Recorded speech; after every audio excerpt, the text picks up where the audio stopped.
लालची बहू। एक बार की बात है, एक शहर में एक परिवार रहता था जिसमें एक लड़का और उसके माँ बाप थे। वह बहुत अमीर तो नहीं थे, लेकिन उनमें प्यार बहुत था। कुछ दिनों के बाद उस लड़के की शादी हो गई। उसकी शादी सलोनी नाम की लड़की से हुई। वह बहुत लालची थी। वह अपने पति को किसी पार्टी में जाने के लिए बार बार नए कपड़े और गहने लाने को बोलती थी। उसके पति ने उसको समझाया कि अपने बराबरी वालों से ही दोस्ती करना चाहिए। अगर तुम महीने में 10 बार किसी पार्टी में जाओगी तो तुमको हर बार नए कपड़े और गहने कौन दिलाएगा। लेकिन वह अपने पति से ही झगड़ा करना शुरू कर देती थी और बोलती थी कि अगर मैं नए कपड़े गहने पहनकर नहीं जाऊंगी तो मेरी सहेलियां मेरा मजाक उड़ाएंगी। तुम ज्यादा कमाने की तो सोचते नहीं, बल्कि मुझे ही रोकते रहते हो।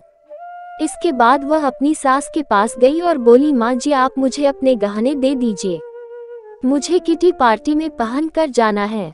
उसकी सास हैरान होकर बोली, हमारे समय में बहू अपनी सास को गहने रखने के लिए देती थी, लेकिन तू मुझसे ही गहने मांग रही है।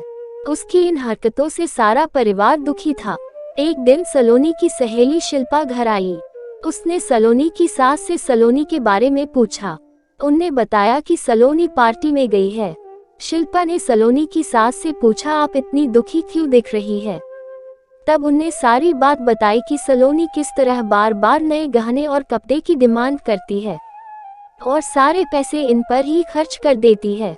वह शिल्पा से पूछती है कि ज्यादा जरूरी क्या है, रोटी या ये दिखावा। शिल्पा ने कहा कि जरूरी तो रोटी ही है, लेकिन सलोनी को ये बात समझानी होगी। सलोनी की सास ने पूछा, वह कैसे। इसके बाद शिल्पा ने कहा, देखते जाए।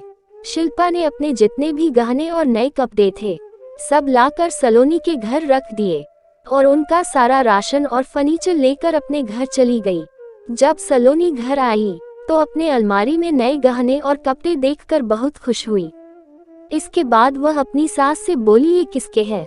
तो उसकी सास बोली, यह सब तेरे हैं, तुझको अब जितना बदल कर पहनना है पहन ले। सलोनी उनमें से नए कपड़े और गहने पहनकर घर में घूमने लगी। कुछ देर के बाद वह जब रसोई में गई तो उसने देखा कि घर का सारा राशन गायब था।